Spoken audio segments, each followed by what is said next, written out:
We're live here with Military Guna TV, so let me get your perspective on the game. Well, I feel like the Jamaican wasn't attacking hard enough.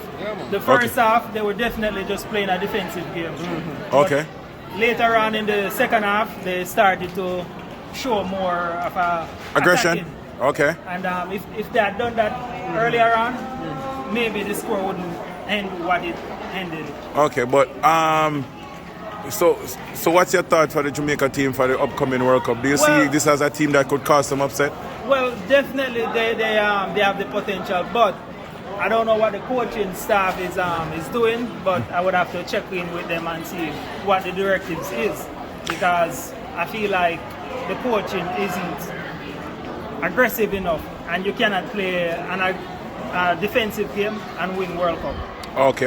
So you have to come out guns blazing. If you're not doing that, then the battle is already lost without even you firing a shot. But you know, there's a great saying that attackers win game, but defense win championships. But I mean, if you're not attacking, you're just allowing the other team to attack, and at some point your defense is going to collapse. Okay. All right. So you have to launch an attack. All right, I appreciate it. Thank you.